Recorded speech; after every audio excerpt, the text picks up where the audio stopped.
Hi, I'm Doug Fields from Download Youth Ministry, and I want to thank you for the role that you're playing in your youth ministry.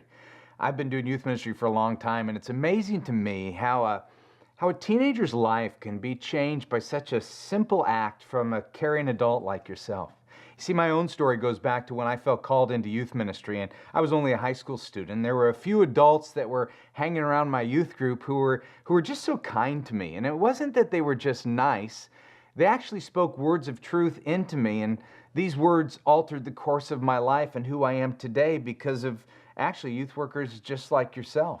It certainly wasn't just the paid youth pastor at my church. It was the incredible team of volunteers who surrounded him and invested in our ministry. And it's interesting that over 40 years later, I still remember their names, I can see their faces, and I can actually even recall the words that shaped me. They were the people that I wanted to be like. And I'll give you some specific examples. I remember Pam Sears telling me that I was a good leader and I had lots of potential to help other people out. I remember Gary Linhart pulling me aside and saying that he noticed that I was good at greeting visitors. And I think he noticed because he was also good at that too. I remember Mike Driggs asking me to give a short talk to his junior high group, and then afterwards he told me that I was a really good speaker. And from that day on, I began to think more about what would it mean to speak. I remember Mrs. Jameson, and she was the only volunteer I didn't call by her first name because she was really, really old. She was like, in her early 40s. And she told me that she saw me being a pastor someday. And I remember the exact words of my youth pastor. Jim Burns said, "Doug, you have the ability to be either a juvenile delinquent or a world-changing youth pastor, and I hope you make the right choice." And, here I am years later. And aside from, a few years at a detention camp in Montana, I turned out all right. But who I am today is really a combination of the words that were spoken into me as a teenager. And I want you to listen to this very carefully.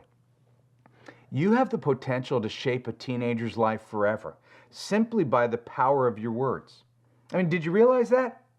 Because sometimes in events and activities, and we're trying to corral kids at small group, we actually forget that intentional nudges right now might change their life forever in the future. See, in youth ministry, there are just so many things that fight for our attention, planning that next event or getting the small group lesson ready or loading up on XXX bottles of 5-hour energy drink just to try to match the average 8th grader's enthusiasm. I swear junior hires are on drugs, and it actually makes me want to be on them when I work with them. But here's my point. It takes a lot to be in youth ministry. And so often we define our success by how well the event went or how many kids attended. However, in my time working with students, I've discovered that these events, they're not really what kids remember. I mean, think about this in your own life. If you went to church as a teenager, how many of your youth workers' messages and talks do you really remember? I mean, seriously, think about it, and I'll wait. Okay, my guess is you maybe remember one or two. Maybe if you were there in junior high and high school, you heard hundreds of messages and maybe you remember 1% of them. And for those of us who teach regularly, that's actually kind of a depressing thought. But what if I asked you to name a time where a youth worker actually stopped and engaged with you, had a conversation with you and encouraged you or told you that you were good enough at something? Well, those are the moments that we remember. And as youth workers, we spend so much time planning Bible studies and hunting for new relevant curriculum and playing creative games and designing methods for, remembering names. But in the long run, all of that stuff, it pales in comparison to the power of an encouraging word that is spoken into the life of a teenager at just the right time. What if? What if the intentionality that we give to youth ministry development was the same amount of time that we gave to word development? I mean, think about this. What if we thought more intentionally about the words that we use? So how do we do this? Well, if words are powerful, then positive words result in powerful encouragement. And every student, every teen, well, just about every person I know is dying for encouragement. In all my years of youth ministry, I've never met a teenager who said, "Doug, you got to stop encouraging me, please. I've had it up to here with all that encouragement and the positive words." You know this, but there's a lot of research out. And a specific one out of the University of Nebraska revealed that it takes 10 to 20 positive words to counterbalance one negative word. Now, think about all the discouragement your students receive at school, from real life bullies to even their friends who just make flippant negative comments followed by, that eraser phrase of, I'm just kidding, or consider the negative words they hear at home. I mean, there's so much going on in their life. We've got this uphill battle facing us when we meet them and they make their way to youth group or Sunday school or small group, and we've got to counteract all that negative with this positive. And you may be thinking, well, what should I encourage? I mean, help me, Doug. Be more specific. And it's a great question. Here's my one-word answer about what you should encourage. Everything. I mean, really, encourage everything. Encourage students, their positive actions. Encourage their smiles, their willingness to help, the way they greet new students. Encourage their haircut or their clothes or their Bible or their old Bible. Basically what I'm saying is look for every opportunity to encourage a student.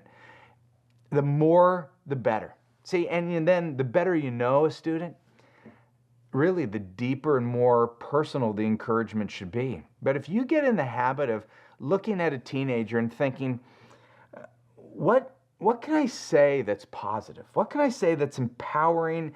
And what can I say that's true? Now, obviously, part of our ability to do this in a life-changing way, we got to rely on God's Spirit. And so what if before every weekend service or small group or event that you and I were to ask God to give us the right word? God, give us the right word for just one student. Now imagine the impact you'd have. If you were speaking just directly on God's behalf to the heart of one kid. And I'm not asking you to be overly spiritual. I was just talking to God and he just gave me this word. No, don't be weird. Be yourself. And then speak empowering words. So we've got empowering words over here. And what I want to do is I want to just switch directions just a little bit. Because in addition to offering words of encouragement, you and I as youth workers, we actually need to use words that speak truth.